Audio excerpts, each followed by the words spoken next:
यह बहुत पुरानी बात है, जब एक राज्य में राजा बलराज सिंह का शासन था। हालांकि प्रजा और राजा के मंत्री उससे खुश नहीं थे। बलराज सिंह के पास प्रजा की भलाई के लिए कई काम थे, जैसे तालाब खुदवाना, धर्मशालाएं बनवाना और दुष्टों को दंड देना। लेकिन वह इन सब कामों की बजाय फालतू की बातें सोचता था।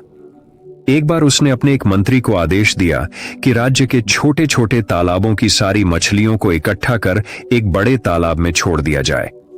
मंत्री सोच में पड़ गया, पर राजा का सेवक होने के कारण उसे आदेश मानना पड़ा। उसने राज्य में यह काम शुरू करवा दिया और 1 महीने की कड़ी मेहनत के बाद काम पूरा हुआ।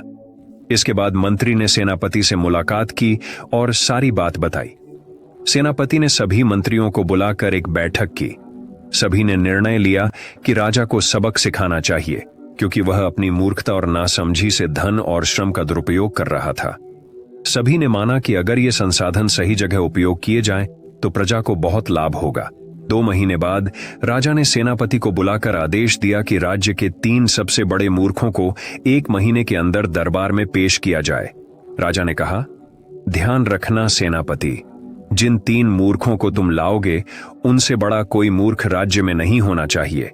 अगर तुमने 3 सबसे बड़े मूर्खों को पेश नहीं किया तो तुम्हें मृत्यु दंड दिया जाएगा। सेनापति राजा की मूर्खता भरी बातों से परेशान था, लेकिन उसने आदेश का पालन करना शुरू किया। 20-25 दिन बाद सेनापति वापस लौटा और सीधा दरबार में जा पहुंचा।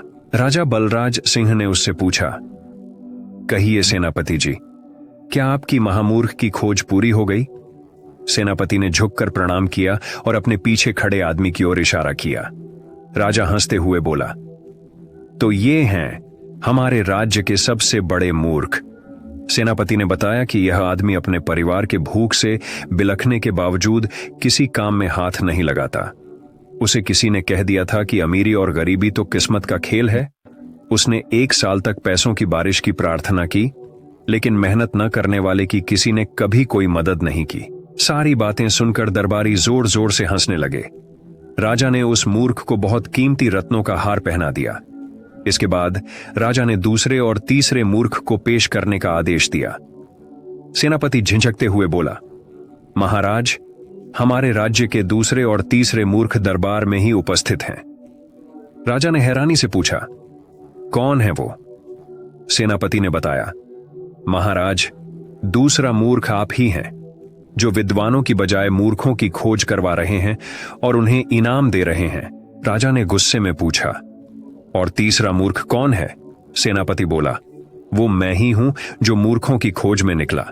मूर्ख स्वामी की सेवा करने वाला सेवक भी धीरे धीरे मूर्ख बन जाता है।